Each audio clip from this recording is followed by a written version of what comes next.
Muy buenas noches. Entonces, esta semana nos concierne a repasar tres temas importantes. Cirugía general que hemos abordado durante toda esta semana, anestesio y cirugía pediátrica. Entonces, vamos a iniciar con el tema del repasito bien rápido, con ayuda de estos resúmenes de recientado 2021, con el tema cirugía pediátrica. Vamos a estar abordando atresia esofágica, atresia intestinal, enterocolitis necrotizante y por último gastrosquisis y onfalocelia. Cositas importantes que tenemos que saber. Vamos a, para que sea un poquito más grande, cambiamos diseño, mosaico, no, foco, listo. Listo, sí se escucha bien. Empecemos entonces. Listo. Entonces, vamos a empezar con el tema de atresia esofágica. Está en una sola hoja, está bien sucinto, bien resumido. Página 4. Aquí está. Malformaciones. Entonces, atresia esofágica. Justo como estábamos comentando por la mañana con Sabina, hay 5 tipos de atresia esofágica. ¿Cómo hacíamos la definición de atresia esofágica? Por esta discontinuidad del órgano, ¿no? Del órgano no se forma de forma continua, no está discontinua. Entonces, esta discontinuidad es una obstrucción congénita del esófago causado por un desarrollo anormal del tabique traqueosofágico y la recanalización puede ir acompañado de fístulas. ¿Cuál es la más frecuente? Tenemos que recordar, vamos a hacerle un zoom aquí súper grande. La atresia esofágica más frecuente es la tipo 3, que tiene su fístulita distal, o también llamada tipo C. ¿Ya? Esta va a consistir en una atresia esofágica proximal con su fístula distal. Ese es el 70% de los casos. Y el segundo en frecuencia es la atresia proximal y distal, ¿no? Que es la atresia proximal y distal propiamente dicho. Tenemos que saber estos términos de atresia como discontinuidad. ¿Cómo hacemos el diagnóstico? Pues el diagnóstico tenemos que hacerlo. El pacientito si tiene polidramios, por ejemplo los casitos estábamos resolviendo en nuestro banqueito por la mañana que venía, ¿no? Un pacientito, si no me equivoco, unas horas de nacido y era polidramios, ¿no? En la ecografía se miraba que era polidramios de antecedente. Y en el postnatal tenemos que ver el diagnóstico si tiene vómitos, cialorrea, cianosis en las primeras horas de vida, ¿no? Que va a ser diferente con la estenosis hipertrófica de píloro, por ejemplo, que esto aparece todavía de la tercera semana para adelante, ¿no? Vómitos, cialorrea, cianosis, imposibilidad para lactar, distrés respiratorio y regurgitación. Lo que tenemos que recordarnos aquí para el diagnóstico es esta cialorrea constante que está, ¿no? Y hablando radiográficamente, vemos aquí el diagnóstico de ecografía, el diagnóstico de atresia esofágico en el esofagograma con uso de contraste hidrosoluble y el diagnóstico de fístula traqueoesofágica por broncoscopía por vía traqueal. Cuando vemos las imágenes en gabinete, vamos aquí a ver lo que es la horquilla, ¿no? La horquilla lobilla formada, ¿no? ¿Por qué? Porque esta discontinuidad. ¿Cómo le entendemos la atresia esofágica? Aquí tenemos, por ejemplo, una tacita. La taza representa lo que es nuestra atresia esofágica. ¿Por qué? Porque en sí el esófago debe ser continuo, ya viene todos los órganos del aparato digestivo y todo ello que ya conocemos, ¿verdad? Pero en la atresia esofágica literalmente pasa como esta tacita, aquí se cierra, aquí está discontinuo, ¿no? Y puede formar una comunicación distal con el otro órgano adyacente. Entonces, cuando nosotros pasamos una sondita, aquí es lo que se va a formar esta famosa ovilla, ¿no? Imposibilidad para el pasaje de una sonda radiopaca. En el esofagograma, una muestra de imposibilidad, ¿para qué? Para pasar el contraste, si hacemos, ¿no? Y en la broncoscopía, la evidencia del orificio fistuloso en la tráquea a nivel de la carina, cuando hablamos de esta atresia esofágica con fístula distal, que es esta comunicación, ¿no? Tenemos que recordar siempre que esta atresia va a estar muy relacionada con la asociación denominada Bacter, que es muy clásica cuando abordamos el tema de neonatología, que ya habíamos visto un poquito, ¿no? Siendo las malformaciones asociadas más frecuentes son las cardiovasculares. Atresia tipo 3 suele cursar con distensión abdominal. ¿Por qué distensión abdominal? Por el pasaje de aire de las vías respiratorias a través de esta fistulita, ¿no? Entonces, cuando pasa aire por esta fístula, por esta comunicación a nivel abdominal, la pancita va a estar distendida, ¿no? Por el contrario, se evidencia una radiopacidad abdominal en la atresia tipo 1. Entonces aquí, miren, aquí más claro con una imagen, ¿no? Aquí tenemos, aquí la vía no pasó, la sondita no pasó, y aquí todos estos nivelitos, ¿no? Todos niveles hidroaéreos en el abdomen, niveles hidroaéreos o aire literalmente en el abdomen, que es nuestra posible causa, puede ser una atresia esofágica tipo 3, cantadaza, ¿no? Y a diferencia de la atresia esofágica tipo 1, que se va a evidenciar un abdomen plano y excavado, ¿no? Porque esta no tiene, ¿no? Radiografía sin pasaje de aire por la atresia y ausencia de fístula. Entonces es más que nada por lógica, ¿no? Si hay esta comunicación con el esófago y ya toda la cavidad abdominal propiamente dicho, va a haber una distensión abdominal tipo, con niveles hidroaéreos, todo el airecito va a pasar al abdomen, ¿no? Pero si hay una atresia esofágica tipo 1, se va a evidenciar un planito, un abdomen planito, y acá, como podemos observar en esto, no hay ninguna evidencia de airecito en el abdomen, ausencia de fístula. Ahora, importante recordar a nivel del tratamiento, ¿qué hacemos con esta discontinuidad? Pues cirugía, obviamente. ¿Pero qué tipo de corrección quirúrgica? Pues vamos a verlo a continuación. El tipo 3, que es otra vez atresia con fístula distal, la corrección quirúrgica es en la brevedad posible y se realiza ligadura de la fístula más anastomosis esófago-esofágica, ¿no? El procedimiento puede ser toracotomía o toracoscopía.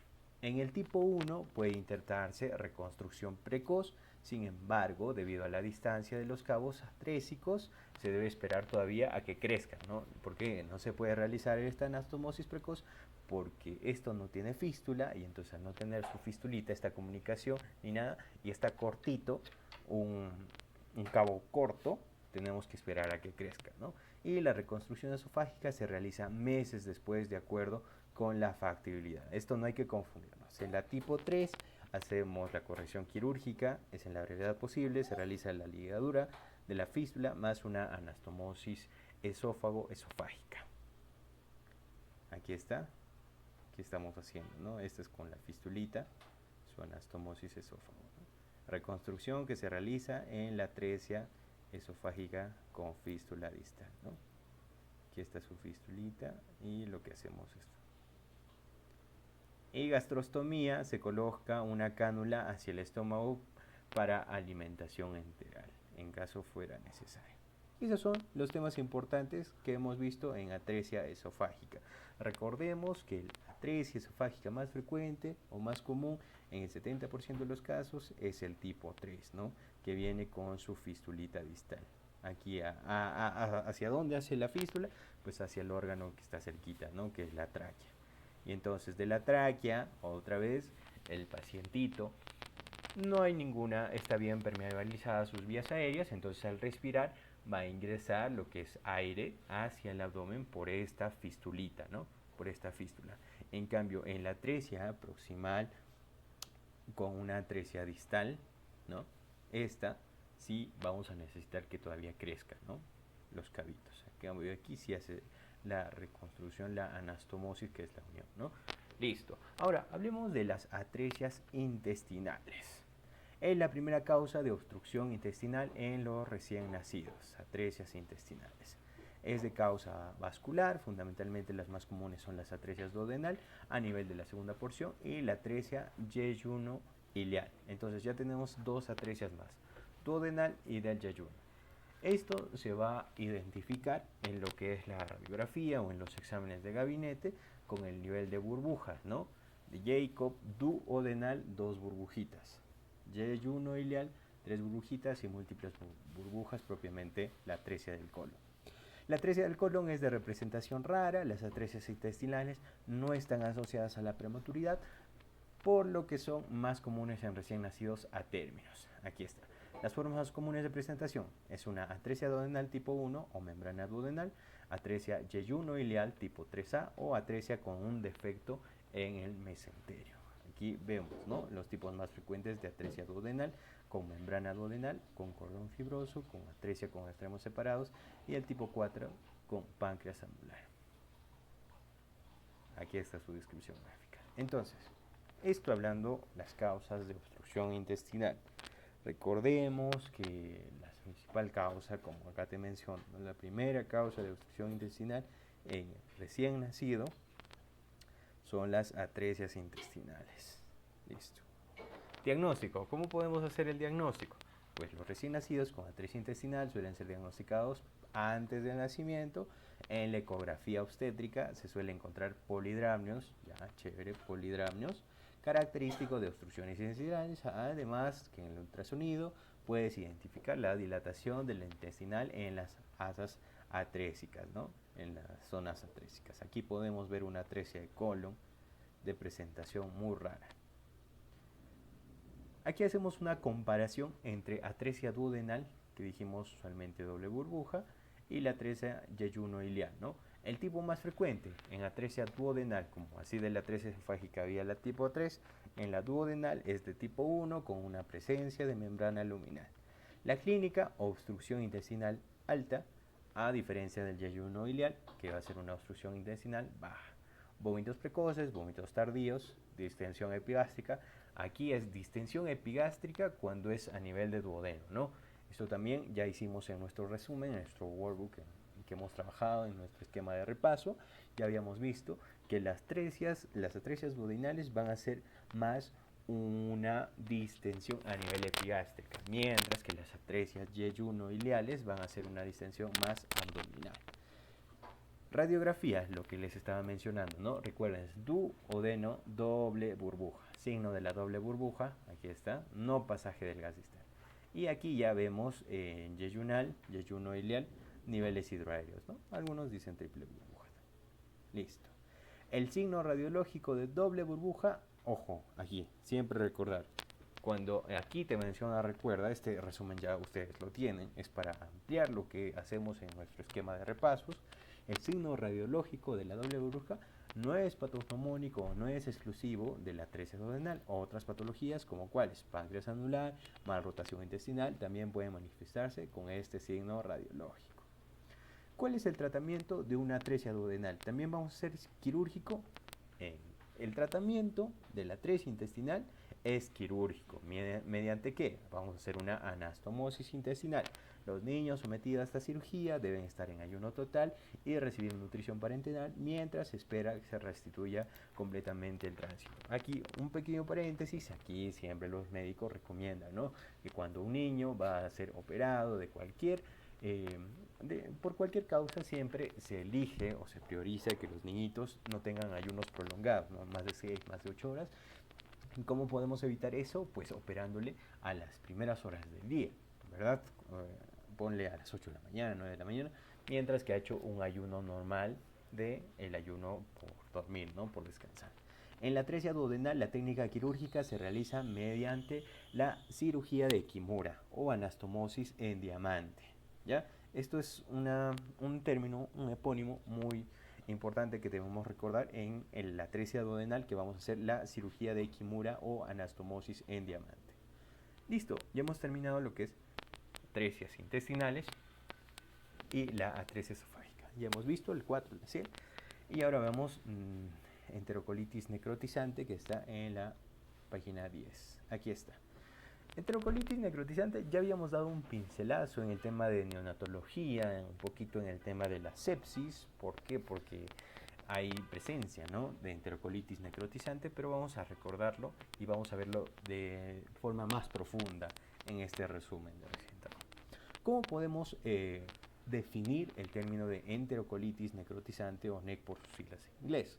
Pues vamos a llamarlo como un proceso inflamatorio agudo que ocurre en recién nacidos prematuros. Aquí sí vamos a tener en cuenta la prematuridad y con comorbilidades que conllevan a alteraciones hemodinámicas y de la perfusión. Está caracterizado por esta necrosis isquémica de la mucosa, que puede desencadenar en ¿qué? Una peritonitis, perforación intestinal, y la inflamación necrosante hemorrágica de la pared intestinal afecta con mayor frecuencia al ilion distal y el colon proximal. La secuencia fisiopatológica, ¿cómo es la frecuencia? Pues hace una isquemia, proliferación bacteriana debido a esta isquemia, ya está todo necrosado, y esta respuesta inflamatoria sistémica, ¿no? Este sí es. Algunos de los factores de riesgo más importantes cuando hablamos del NEC es la prematuridad, siempre preguntado y recordado. Recordemos y asociemos el NEC con prematuros. Listo. La pobre perfusión, aquí estamos, asfixia perinatal, también asfixia en el tema de asfixia relacionado, cateterismo umbilical, nutrición enteral, transfusiones múltiples con peso menos de 1500, o sea, muy bajo peso, ventilaciones mecánicas, sepsis, ya recordamos el tema de la sepsis, ¿no? Y cuando justo estábamos hablando el tema de la sepsis con Sabina por la mañana, ¿no? Que un criterio, según varias guías, aquí una guía colombiana, las guías americanas, todo eso, tenemos que evaluar lo que es el recuento absoluto de inmaduros, el RAI sobre el RAM, ¿no? El recuento absoluto de inmaduros sobre el recuento absoluto de neutrófilos. Este porcentaje mayor a 0.2 más su clínica evidencia un caso de sepsis neonatal y esto podemos hacer un manejo antibiótico. Un recordáis. Hipotensión, el paciente, edad materna avanzada y malformaciones congénitas. Esta pobre perfusión y colonización bacteriana ocasionan esta neumatosis, una aire adentro de la pared intestinal y acumulación de gas a nivel portal, con posterior perforación y después su peritonitis, ¿no? Aquí vemos la característica del intestino necrosado en la NEC. ¿Cómo hacemos el diagnóstico? Pues se debe sospechar de un NEC en todo recién nacido con factores de riesgo que ya habíamos visto. ¿Cuáles son los factores de riesgo de la enterocolitis necrotizante? Ya era prematuridad, si el paciente había hecho asfixia, si tenía sepsis y entre otros, ¿verdad? Naturalmente vamos a evidenciar estos factores de riesgo y ya podemos prever un cuadro de NEC. Listo. ¿Qué más dice? Que presenta signos gastrointestinales. ¿Como cuáles? Aquí está un pacientito con NEC, ¿no? Distensión, sí, puede haber una distensión. Estos vómitos, residuo gástrico, sangrado en heces. Y diferenciemos el sangrado en heces que ocurre también en el caso de intussuscepción o también llamado invaginación, ¿no? Que va a ser unas heces que van a ser en rojo grosella o también llamadas en jalea de fresa o también llamada en mermelada de fresa. Listo, en paréntesis, listo. Residuo gástrico sangrado en heces, la clasificación más usada para el NEC es la de Bell. Ante la sospecha de enterocolitis se debe realizar una radiografía toracoabdominal. El hallazgo de neumatosis y o gas portal confirman su diagnóstico respectivo. Aquí está la famosa clasificación de Bell en tres categorías, 1, 2 y 3, A y B. Hablamos de un 1A, según la clasificación de B, con una característica de retención gástrica, distensión, vómitos, heces y hemocultivo positivo. Una radiografía en este instante, en este momento, a nivel inicial va a estar normal, o una dilatación intestinal ilio leve.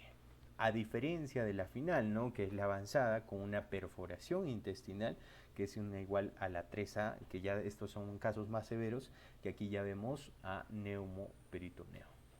Más todos estos, o sea, todas estas características más un neumoperitoneo. Aquí podemos ver, ¿no? Aquí la flecha celeste muestra el signo característico de la neumatosis intestinal, la flechita rosada muestra la radiolucidez característica del gas portal, y aquí vemos el neumoperitoneo, ¿no? El hallazgo de dicha imagen es la indicación quirúrgica. Y como ya estamos hablando de esto, ¿qué hacemos en el tratamiento? Pues en los estadios 1 y 2 que van a ser más leves, va a ser el manejo conservador. ¿Incluye cuál? Manejo general de la prematuridad, porque ya hemos visto que estos pacientitos con NEC van a estar muy relacionados a su edad gestacional o su presentación de prematuridad, ¿verdad? Y de los factores de riesgo que ya habíamos visto, asfixia, sepsis, etc. Así como antibiótico. El objetivo será mejorar la capacidad de perfusión y mejorar primero, estabilizar a nuestro pacientito. Ya hemos visto entonces 3 temas, atresia duodenal, atresia intestinal y NEC. Y para terminar, no menos importante, un tema muy clásico y pedido que es gastrosquisis y onfalocele. Aquí está, en una sola. Defecto de la pared. ¿Cómo podemos definir la gastrosquisis o el onfalocele? Como esta evisceración, que va a ser diferente a la protrusión que en el caso de hernias, ¿no? En el caso de hernias, esta protrusión que va a ser por un agujero natural en cierta medida, mientras que esta evisceración va a ser diferente, ¿no? Y tenemos dos defectos clásicos de la pared. gastrosquisis y ónfalocele. Cele, recuérdense, cele va a estar cubierto, cele, ¿ya? Va a estar cubierto. En cambio, la gastrosquisis no va a estar cubierto, va a estar el intestino expuesto. Usualmente, el defecto en la gastrosquisis va a ser para umbilical derecha. ¿Qué significa para? Imagínate que acá está tu ombligo, para umbilical a nivel derecho, eso va a ser la presentación más frecuente de la gastrosquisis. En cambio, a comparación de la ónfalocele, que va a ser un defecto de la pared umbilical, va a ser una evisceración a nivel del ombligo umbilical. Listo. ¿Cuál es la causa? Isquemia de la pared. Causa aquí anomalías en la reducción fisiológica de la formación. Cobertura, intestino descubierto. Aquí en el ónfalocele sí va a estar cubierto por amnios y peritoneo y una gelatinita de Wharton, ¿verdad? En asociaciones, las asociaciones de la gastrosquisis van a ser diferentes, pero básicas en el sentido estricto de la palabra, porque no van a ser tan complicadas como en el ónfalocele. Porque miren, en gastrosquisis podemos relacionarlo con las atresias intestinales que ya hemos visto en el segundo temita que estamos tocando, intestino corto o una malrotación intestinal. En cambio, en la ónfalocele sí va a estar relacionado a malformaciones cardíacas, gastrointestinales, genitourinarias del tubo neural y trisomías clásicas 21, 18 y 13. 21, trisomía del par 21, síndrome de Down, 18 Edwards y 13 Patau, ¿no? Y aquí va a estar relacionado con un síndrome de Beckwith-Wiedemann y una pentalogía también de Cantrell. Entonces, ¿cuál es una situación más compleja, más complicada?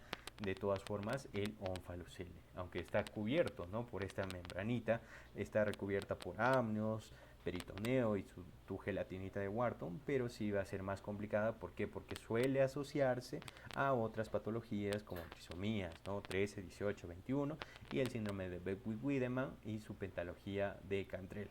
Recordemos, la pentalogía de Cantrell, presencia de 5 malformaciones, defecto de la línea media, la pared abdominal supraumbilical, estamos hablando de esto, defecto external inferior, defecto diafragmático anterior, defecto pericárdico diafragmático y diversos defectos intracardíacos. Con eso hemos terminado los temas más importantes, no quiero decir que son todos, pero los temas más importantes a nivel de cirugía pediátrica. Hablando un poquito de intususcepción, también preguntado, ya habíamos visto que es el característico rojo en grosella, ¿no? Es porque este intestino, imagínense, ya habíamos visto también intususcepción, ¿no? Aquí estamos en la camarita, imagínense que esto es parte del intestino y el intestino se dobla, ¿no? O sea, se retuerce, se ingresa en otra parte del intestino. Listo, sigamos entonces. Eso en cuanto a la cirugía pediátrica.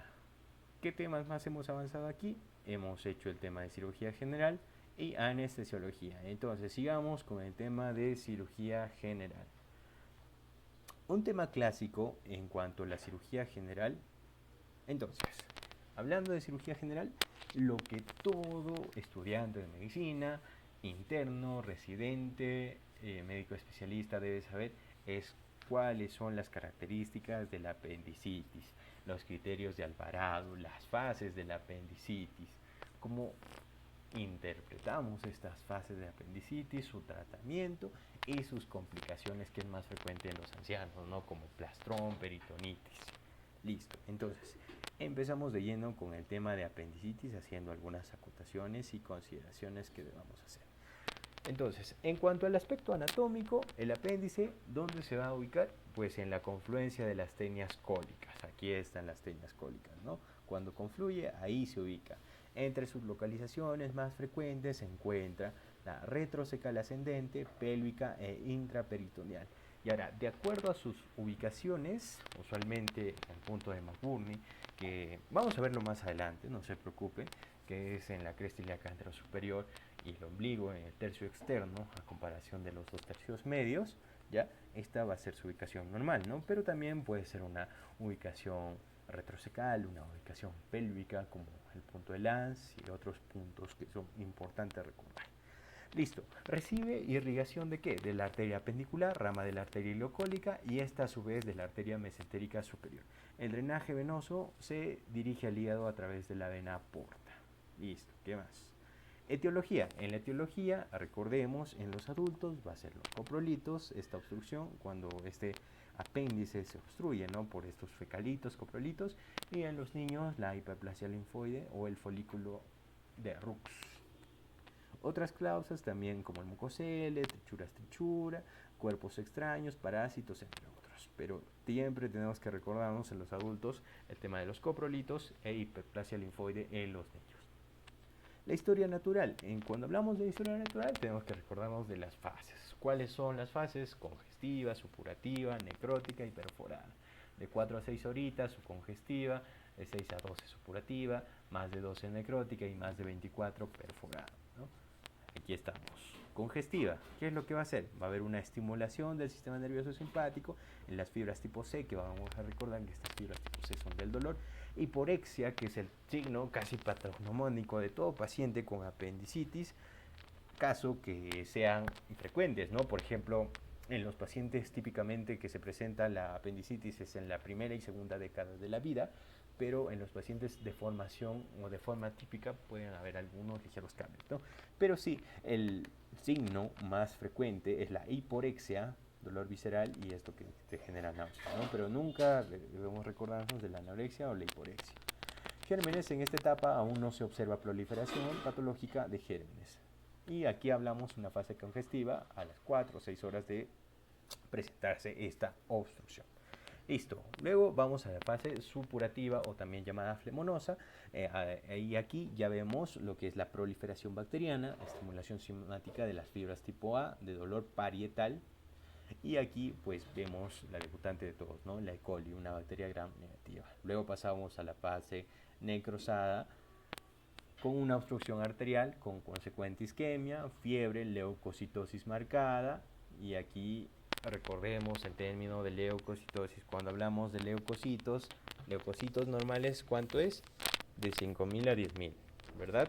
Entonces una leucocitosis es cuando los glóbulos blancos están por encima de 10.000. Listo. Y en la fase perforada ya cuando está en complicaciones más de 24 horas, ¿no? Peritonitis, abscesos, plastrón. Y aquí también tenemos el clínico con dolor al rebote en su historia natural de la enfermedad. Listo, la clínica. ¿Cuál es la clínica importante que tenemos que recordarnos en la apendicitis? Es la cronología de Murphy, no el punto de Murphy ni el signo de Murphy, porque esto es otra cosa, ¿no? Que ese signo de Murphy, por ejemplo, se relaciona con patrones colestásicos o colaquitis, todo. Ya, listo. Cronología de Murphy es la secuencia del cuadro clínico de apendicitis aguda. ¿Inicia con qué? Con hiporexia. O sea, primero el paciente va a estar inapetente, va a estar hiporéxico, anoréxico, seguido del dolor, náuseas y posteriormente la aparición de fiebre. Entonces, esta secuencia, esta cronología es ya mencionada como cronología de Murphy. La ausencia de hiporexia, aun cuando sea un síntoma muy inespecífico, puede poner en duda el diagnóstico de apendicitis, así como de un abdomen agudo quirúrgico. Por eso se menciona que según la cronología de Murphy, según la migración del dolor también que le acompaña esta cronología de Murphy, que ya recordemos que es dolor que presentan los pacientitos con apendicitis usualmente es o epigástrica o periumbilical, que viaja, que migra, que es uno de los criterios de Alvarado, hacia la fosa ilíaca derecha donde se asienta, ¿no? Puntos dolorosos. En estos puntos dolorosos es de acuerdo a la ubicación. Listo. El punto más clásico es del McBurney, que vemos aquí está el McBurney, ¿no? Que hacemos una línea imaginaria entre la cresta ilíaca anterosuperior y también hacemos una línea entre la cresta ilíaca y el ombligo, y en el tercio externo ahí está nuestro punto de McBurney, ¿no? ¿Qué más tenemos? Aquí tenemos otros puntitos, el punto de Morris, ubicado en el tercio interno y tercio medio de la línea recta en la pinna ilíaca antero derecha y el ombligo. Identifica localización parilial. El ANS, tercio lateral, que indica que localización pélvica. El del SN identifica localización retrocecal. Y el de McBurney sería paracecal, que es lo normal. Signos de la apendicitis. Recordemos en los signos semiológicos, hablando del signo de Robson, R, rebote, ¿no? La presión en la fosa ilíaca izquierda provoca el dolor en la fosa ilíaca derecha. Lo que quiere decir esto va a estar referido, ¿no? Más que rebote, referido, porque rebote es otra cosa, es el signo de Bloomberg. Referido, o sea, presionamos en la fosa ilíaca izquierda y nos va a doler la fosa ilíaca derecha. Dolor al rebote que aparece a partir de las 24 horas. Este es el signo de Bloomberg o también el signo del rebote que nos habla en los criterios del Barlow. En cambio, a comparación del signo de Robson, no hay que confundirnos, es la presión referida, o sea, referida de la fosa ilíaca izquierda a la fosa ilíaca derecha. El signo de Bloomberg y Musi, o el dolor al rebote, el signo del rebote también, que aparece a partir de las 24 horas de evolución. Nosotros acostamos al pacientito y hacemos que rebote nuestras manitos y eso le causa un dolor muy intenso. También tenemos el signo del psoas, el signo del obturador, que son clásicos, ¿no? Que eso se tiene que evidenciar dolor en la fosa ilíaca cuando nosotros hacemos esta maniobra, ¿no? Que vamos a dejarlo ahí. Mientras, estudios diagnósticos, ¿qué vamos a hacer? Hemograma para evidenciar los leucocitosis con desviación a la izquierda, elevación del PCR y en imágenes la tomografía contrastada, entre otros. Diagnósticos diferenciales. La diverticulitis de Meckel, también llamada su apendicitis del lado izquierdo, ¿no? Infecciones de vía urinaria, embarazo ectópico y enteritis. Entonces, lo que queremos decir aquí es en nuestros diagnósticos diferenciales, en un paciente varón no va a haber muchos, mientras que en una paciente mujer que tenemos que hacerle una ecografía de estudio inicial, ¿no? Para ver una mujer en edad fértil si está un cuadro, una escala de Alvarado, por ejemplo, de 2 a 4, bueno, de 1 a 4 o menos de 7 puntos, tenemos que hacerle su ecografía, ¿no? Para evitar cualquier otro inconveniente. ¿Por qué? Porque puede ser un embarazo ectópico, una infección en vías urinarias, un estrangulamiento, entre otras causas. Y aquí llegamos a un aspecto muy importante en el tema de la apendicitis, la famosa escala de Alvarado con sus acrónimos de Mantrels. Recordemos, ¿no? Mantrels, dolor migratorio al cuadrante inferior derecho, un puntito. Anorexia, man, náuseas y vómitos. 3, tenderness, que es esta sensibilidad en el cuadrante inferior derecho, 2 puntitos. La fiebre, un puntito. La leucocitosis más de 10.000, recordemos, leucocitos normales de 5.000 a 10.000, ¿no? Y la desviación hacia la izquierda, que quiere decir el predominio de estos neutrófilos de forma inmadura, ¿no? Recordemos, en nuestra línea blanca tenemos neutrófilos, linfocitos, eosinófilos, basófilos, monocitos, ¿no? Recordemos que la mayoría en la línea blanca va a ser los neutrófilos. Dentro de los neutrófilos tenemos los abastonados y los segmentados, abastonados también llamados inmaduros. Cuando hay un predominio de esos inmaduros, podemos decir que es esta desviación hacia la izquierda, ¿verdad? Listo. De 1 a 3 puntitos, buscar otra causa de dolor. Por ejemplo, este dolor migratorio que haya un puntito, que tenga náuseas y vómitos y fiebre. ¿Náuseas y vómitos y fiebre hace algo? No, porque ya estarían 2 puntitos, ¿no? Buscar otra causa. Si tiende de 4 a 6 puntos, imagínense que tiene 4 puntitos, 2 de sensibilidad, náuseas y fiebre. Podemos hacerle un estudio que requiera tomografía axial computarizada, ¿no? En cambio, de 7 a 10 ya hacemos la conducta quirúrgica, que es la apendicectomía. Y vamos ahí, al punto del tratamiento propiamente dicho. El tratamiento propiamente dicho en la apendicitis va a ser quirúrgico. La apendicitis por vía abierta puede realizarse a través de 2 diferentes incisiones. Incisiones oblicuas de McBurney e incisiones transversas de Rocky Davis. Otra vez, incisiones oblicuas e incisiones transversales y oblicuas. Transversales, llamadas también de Rocky Davis, y incisiones oblicuas de McBurney. Incisiones medianas infraumbilicales en caso de que sea peritonitis. También podemos hacerle, aparte de la laparotomía o cirugías abiertas, podemos hacerle una Pendilab, ¿no? Una Pendilab con ingresas los trócares, podemos CO2 y hacemos todo esto, ¿no?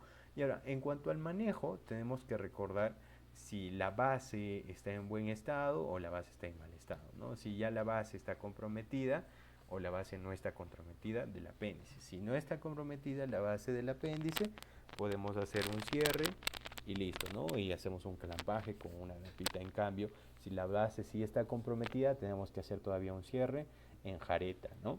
En bolsita. Listo, no en bolsita, en jareta. La apendicectomía laparoscópica debe evitarse en casos de coagulopatía, recordemos, sin embargo, ofrece mayores ventajas que la mierda. Recordemos todos los beneficios que tiene una apendilap. Aquí está. Base en buen estado, se usará la técnica de cierre a muñón libre. O sea, lo que tenemos que hacer es sacar eso y el muñón está libre. Y lo clampamos, ¿no? Base en mal estado, con perforación, se usará la técnica de cierre de suturas en jareta, considerando la colocación de un dren. Este es en muñón libre, este de aquí. Y aquí el cierre en jareta, ¿no? Tratamiento de la base con jareta invaginante. En cuanto a las complicaciones que se pueden evidenciar en el tema de la apendicitis, que usualmente va a estar relacionado en complicaciones con el adulto mayor, por ejemplo en los pacientitos ancianos, puede ser una peritonitis local, una peritonitis generalizada, también puede ser un plastrón apendicular, un absceso apendicular también, ¿no? ¿Y cómo tratamos estos casos? Pues con una apendicectomía, ¿sí? Drenaje más limpieza y antibióticos. ¿Qué más? En una peritonitis difusa podemos hacer apendicectomía. Aquí sí lo que hacemos es el lavado de la cavidad peritoneal y la antibiótica. En ambos tipos de peritonitis el manejo de antibióticos dura, recordemos, de 5 a 7 días. En plastrón apendicular solo manejo antibiótico terapia. En absceso el drenaje idealmente percutáneo. Apendicitis atípicas, esto quería mencionar un poco porque vamos a ver un caso en nuestro banquito de apendicitis en presentación de gestantes. A ver, leamos un poquito. En niños e infantes se suele manifestar como una obstrucción intestinal, porque esta es una presentación atípica, ¿no? Niños e infantes puede presentarse con su obstrucción. La exploración física sigue siendo el examen más importante para llegar al diagnóstico. Y en gestantes la apendicitis es la primera causa de abdomen quirúrgico. Esto vino en una pregunta también en nuestro banqueo, ¿no? Decía, mencione las partes o el enunciado incorrecto. Te decía, en gestante la apendicitis aguda es la segunda causa de abdomen quirúrgico. No, es la primera causa. El diagnóstico se hace por ecografía o resonancia magnética. ¿Por qué? Por los niveles de ionización altas que hay en radiografía y en tomografía, obviamente. Naturalmente, recordemos eso. Si las imágenes no están disponibles, se prefiere realizar una lab exploratoria diagnóstica. El manejo se aborda por apendicectomía laparoscópica. Vamos a ver justo una preguntita que era una paciente, una gestante de 24 o 28 semanas de gestación, que vamos a verlo más adelante, no se preocupen. El manejo se abordará por apendicectomía laparoscópica. El mejor momento para realizar la laparoscopía es el segundo trimestre de gestación. Hablamos de trimestres, entonces a los 6 meses, ¿no? Trimestres, segundo trimestre de gestación. El mejor momento. Y la opción es apendilap, listo. En ancianos, la apendicitis se presenta con una mayor tasa de complicaciones. Las manifestaciones clínicas no muestran fiebre ni leucocitosis severa, lo que dificulta el diagnóstico. ¿Por qué no presenta fiebre ni leucocitosis severa? Pues naturalmente porque el pacientito ya va a estar inmunodeprimido por la edad. Consideraciones especiales, y con esto acabamos. La apendicitis aguda forma parte de las patologías de abdomen agudo inflamatorio, las cuales varían en cuanto a su presentación y evolución. En la evolución del abdomen agudo debe evitarse el uso de antibióticos empíricos hasta tener un diagnóstico preciso. Esto recordemos porque este abdomen agudo puede ser quirúrgico, ¿no? Entonces no hacemos mucho si usamos el tema de antibióticos. El uso de analgésicos es controversial. ¿Por qué? Por lo que debe obviarse. ¿Por qué? Porque esta puede enmascarar lo que es una apendicitis. Imagínate, le das algo para el dolor y era una apendicitis, ¿no? Y al final no se resuelve, llega a peritonitis y el paciente pues se complica más. Sin embargo, su utilización no debería alterar el diagnóstico. Cabe mencionar que no todas las patologías de abdomen agudo requieren conducta quirúrgica. En algunos casos se indica manejo médico, antibióticos, procedimientos poco invasivos como drenajes percutáneos o endoscópicos. Entonces, con eso hemos terminado el temita importante de lo que es la apendicitis aguda. Listo. Entonces, estamos ahora vamos a hablarles sobre patologías biliares. Vamos a anotarlo. Ahora hablemos específicamente de las patologías biliares. Tenemos que diferenciar estos términos: litiasis vesicular, cólico vesicular, colecistitis agudas, con estos criterios de Tokio del 2018, con su ABC, signos de inflamación local, signos sistémicos, su hallazgo de imágenes, que ya ustedes deben conocer, ¿no?, según los criterios diagnósticos de Tokio 2018. Y también está una patología muy importante, que es la colangitis. Tenemos coledocolitiasis y la colangitis. Ahora vamos a abordarlo de lleno de lo que es la colangitis. Recordemos que cuando hablamos de la vesícula biliar, si nosotros dibujamos la vesícula biliar, aquí está, ¿no? Aquí tenemos el conducto hepático. Aquí está, primero, el conducto hepático izquierdo, el conducto hepático derecho, el conducto hepático común. Esto sería el conducto hepático común. Vamos a hacerle un zoomcito. Aquí está, ¿no? Conducto hepático derecho, izquierdo, conducto hepático común. Aquí, cuando el conducto que comunica la vesícula biliar con el conducto hepático común es el conducto cístico, y luego llegan al conducto colédoco, y esto al conducto pancreático, y ya todo eso, ¿no? Entonces acá está el hepático derecho, hepático izquierdico, izquierdico, esa palabra no existe, perdón. Conducto hepático izquierdo, el conducto hepático común, el conducto cístico, llega al conducto colédoco, ¿no? Y aquí ya al conducto pancreático. Entonces, el tema de la colangitis, como siempre, tenemos que empezar definiendo ¿qué es la colangitis? Colangitis es el proceso inflamatorio de la vía biliar principal, usualmente secundario ¿a qué? A obstrucción. Tenemos causas benignas y las causas malignas. ¿Cuáles son las causas benignas? Pues una coledocolitiasis propiamente puede originarte la colangitis, propiamente dicha. Una parasitosis, quistes, entre otros. En las malignas, pues un tumor periampular también te puede hacer lo que es el tema de las colangitis. ¿Cuáles son los gérmenes asociados a lo que es la colangitis? Pues la de mutante de siempre, de todo, ¿no? Nunca debemos olvidarnos de la E. coli y la Klebsiella y el Enterobacter, pero nunca olvidarnos del E. coli. En el diagnóstico, recordemos de la famosa triada de Charcot y la pentada de Reynolds. En la triada de Charcot tenemos, ¿no?, nuestra fiebre, nuestra ictericia y dolor en el hipocondrio derecho. Y aquí quiero hacer un punto para hacer la pentada de Reynolds. O sea, triada de Charcot más 2 criterios es la pentada de Reynolds. ¿Cuáles son los criterios que vamos a hacer? Pues aquí tenemos 2 bibliografías. Algunas bibliografías te mencionan que aquí es depresión del sistema nervioso central más shock séptico. Pero otras bibliografías te van a mencionar que la pentada de Reynolds es hipotensión, además de esta triada de Charcot, fiebre, ictericia y dolor en el hipocondrio derecho, hipotensión y trastorno del sensorio, que es lo mismo, ¿no? ¿Por qué? Porque cuando hablamos de shock, el término shock, solo de shock, es una hipoperfusión tisular.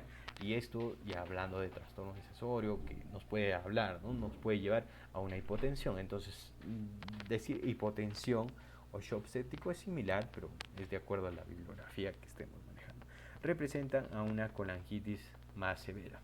Para su diagnóstico no nos basta con esto de triada de Reynolds, pentada de Reynolds y la triada de Charcot. Pentada de Reynolds, esto quiero enseñarles. ¿Listo? Aquí está, ya. No basta con eso, sino que según los criterios Tokio tenemos una clasificación, o bueno, criterios de Tokio del 2018 para la colecistitis y también para la colangitis. Para la colangitis específicamente, criterios de Tokio del 2018, tenemos ABC. A, signos de colestasis, signos sistémicos de inflamación y signos y imágenes, ¿no?, el gabinete. Signos de colestasis: bilirruina elevada, fosfatasa alcalina, GGT, ictericia, ¿no? Y signos sistémicos, pues ya conocemos: fiebre, leucocitosis, PCR. E imágenes, colangiografía, o también ya vamos a hacer aquí una CEPRE, ¿no?, un CRM también. Un A más B, sospecha de colangitis. A más B más C, ya tenemos un diagnóstico acertado de lo que es la colangitis. Según la gravedad tenemos leve, moderada y severa. Severa cuando ya tiene trastornos, compromisos sistémicos o multiorgánicos. ¿Cuál es el tratamiento? Consiste en el drenaje de la vía biliar. El drenaje puede realizarse Vía endoscópica por CEPRE, se prefieren pacientes 1 y 2, y quirúrgica se prefieren los pacientes con estadio 3. Esto va a incluir la colecistectomía, la exploración de la vía biliar con drenaje de Kerr y el drenaje percutáneo. Vamos a hacerlo más chiquito.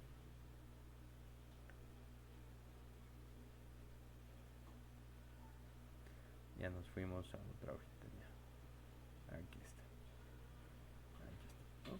Aquí está el drenaje de vía biliar. Listo. Y las complicaciones en el tema de la colangitis, la complicación más frecuente es la formación de abscesos hepáticos piógenes que ingresan al hígado por vía biliar ascendente. Listo. Ahora veamos un poquito de lo que es hemorroides, obstrucción intestinal, vólvulos, hernias. Hernias ya es un tema típico, hernias directas, indirectas. La de causa indirecta es por persistencia en el conducto peritoneo vaginalis.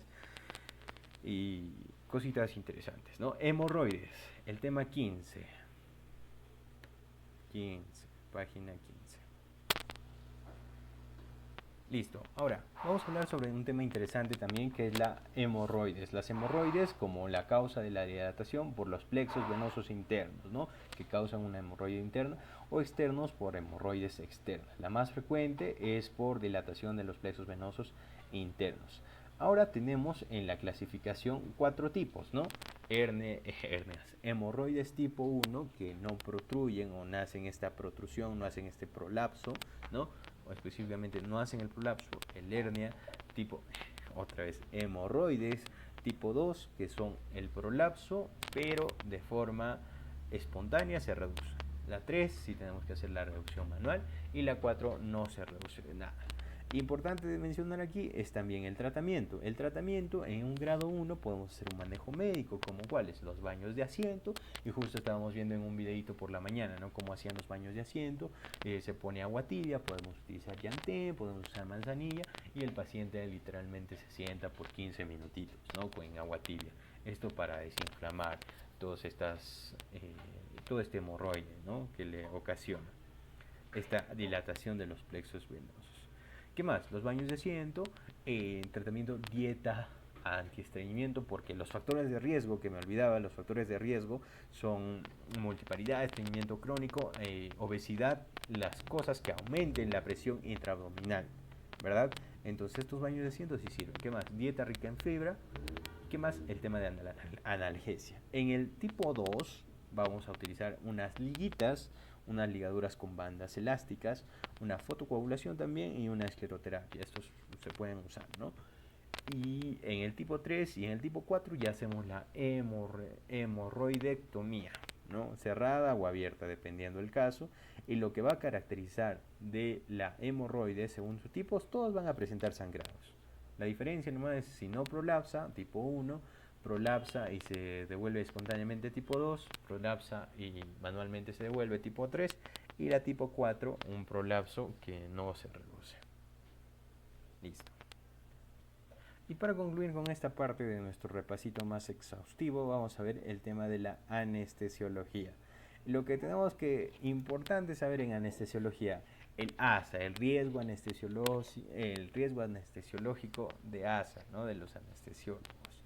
Esto va a diferenciarse en 6 clasificaciones o 6 estadios. ASA 1, 2, 3, 4, 5 y 6. Y el término E que vamos a utilizar en emergencia, por ejemplo, un paciente diabético mal controlado que venga por emergencia por una cetoacidosis diabética, o no sé, porque se ha caído, por ejemplo, pero es un diabético mal controlado, haya un 3E, ¿no? 3E que podemos anteponer. Es necesaria una operación quirúrgica de emergencia, la letrita E. Entonces, lo importante del ASA. ASA 1, ¿cómo podemos distinguirlo? Es un paciente relativamente sano, porque tiene una causa quirúrgica que se va a operar, ¿no? Pero es un joven sin comorbilidades. Hablando de mortalidad, estos tienen menos del 0.05%, ¿no? Lo que quiere decir de 100 pacientes, 1000 pacientes, 5 mueren. 2, ASA 2, enfermedades sistémicas leves a moderadas, pero estas están controladas. Por ejemplo, una diabetes mellitus, pero bien controlada. Un hipertenso, bien controlado. Un IMC también de 30 a 40, como estábamos viendo en las mañanas, ¿no? El pacientito con IMC 30 a 40, las gestantes. Los pacientes que son añosos a partir de 60, 65 también están aquí. Asma controlado también. Diabetes mellitus también. Fumadores, bebedores sociales, aquí están en el ASA la mayoría de personas.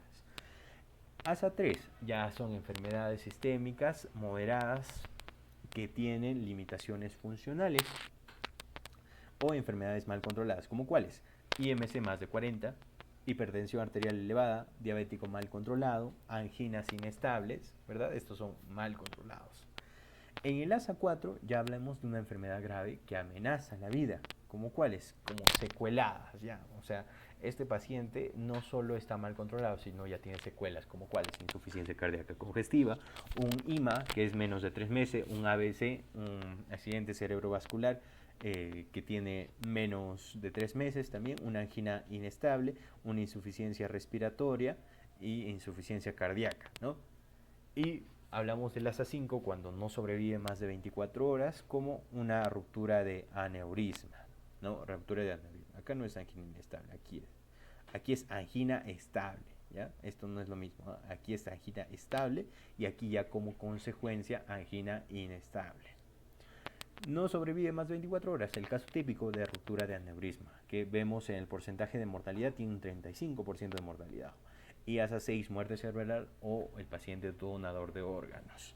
Si esto sucede en emergencia, solo le anteponemos la letra E, ¿no? 3E, 1E, 2E, 4E, 5E, o podemos darle un E3, ¿ya? Eso es lo que tenemos que sí o sí saber en el tema de anestesiología. Listo. Y para terminar, vamos a terminar con lo que es nuestro banqueo del año 2022 de la Academia MC, porque vienen estas preguntas comentadas que nos ayudan mucho y nos sirven para hacer la memorización. Vamos a empezar con el caso de cirugía general, porque es un caso muy interesante en nuestro casito 1. Cirugía general, aquí está, cirugía general número 12, más 10, 22. Listo.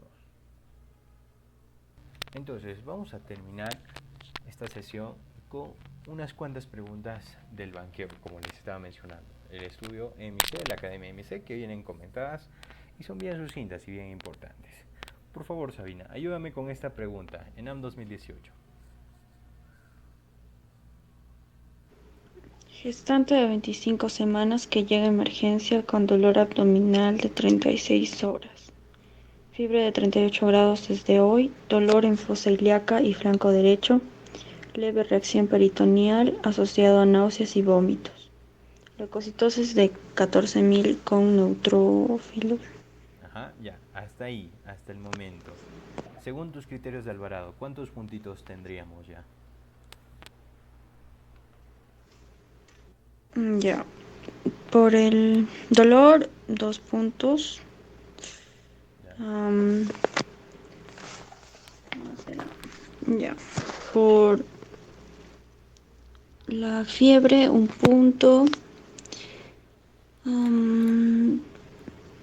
Por las náuseas, otro punto.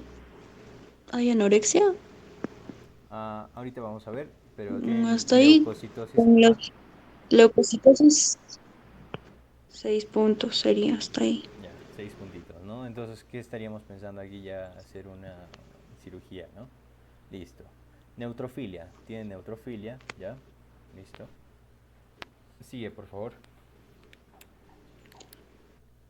La evaluación de la gestación muestra bienestar fetal al momento. Se le realiza una ecografía siendo no concluyente, ya que no se logra ver el apéndice y se encuentran las asas intestinales dilatadas en fosa en flanco derecho. ¿Cuál es la conducta a seguir? Ujú. ¿Qué haríamos en este caso? Ya, como hay dudas,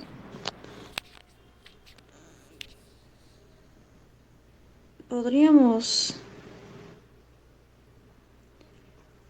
hacer TAC o repetir la ecografía en 48 horas. Ah, apendicectomía laparoscópica. Ya. Sí. Ya, aquí Aquí es un casito importante porque justo cuando estábamos hablando del tema de apendicitis, de la patología apendicular, esta es una gestante de 25 semanas y justo nos mencionaba, ¿no? En la teoría habíamos abarcado que esta patología, como es emergencia quirúrgica no obstétrica más frecuente en el embarazo, es la apendicitis. Las pacientes inician con dolor, luego se agrega alza térmica, leucocitosis, siendo la ecografía no concluyente. De tener a la mano el examen a tomar sería una resonancia magnética, ¿no? Para que no afecte al bebé por el grado de ionización, ¿no? Ya que la tomografía no se aconseja, ¿verdad? No podemos hacer la TAC. Acá no podemos hacer TAC, ¿verdad, Sabina? Por el alto grado de ionización, ni tampoco radiografía. Sí, no se puede. Ya, bacán. Podríamos hacerle una resonancia. Repetir la ecografía en 48 horas no es aconsejable. ¿Por qué? Ya que la apendicitis es evolutiva y en una gestante se recomienda la decisión quirúrgica. Porque ¿cuántas horas ya tiene la apendicitis? Dice emergencia con dolor abdominal de 36 horas. ¿Repetir la ecografía en 48? No, porque se puede complicar más. Se recomienda la decisión quirúrgica rápida, mediante un cuadro de sospechoso o incluso dudoso. Así que la cirugía estaría indicada. Recordemos que la gestación, en las gestantes, el mejor momento para operar es, la mejor vía es apendicectomía laparoscópica en el segundo trimestre. Justo habíamos mencionado eso en la teoría, ¿no? ¿Cuál es la mejor edad para operarle a una paciente con apendicectomía? En el segundo trimestre, donde el riesgo de pérdida es menor y el útero todavía permite realizar esta intervención a diferencia del tercer trimestre. Entonces, en el segundo trimestre todavía hay posibilidad de hacer esta apendilap. Y quiero terminar con esta pregunta. Listo, vamos a terminar con esta pregunta de traumatismo de partes blandas que es muy importante mencionar. Pregunta número 90 del ENAM 2017, Sabina, porfa. Mujer de 24 años. Mujer de 24 años mordida en el muslo por un perro callejero. Acude al centro de salud de su localidad. ¿Cuál debe ser la medida inicial? Lavar la herida con abundante agua y jabón. Lavar la herida con abundante agua y jabón. No se sutura de primera intención, ni se da antibióticos, colocar vacuna antitetánica, ni sacrificar al perro mordedor. ¿No? Siempre recordemos lavar la herida con abundante agua y jabón. Y de esta manera, excelente. Muy bien, Fatinita. Es la B, ¿no? Lavar la herida con abundante agua y jabón. Y muchas gracias, chicas, por su participación y hemos terminado con esta sesión. Gracias.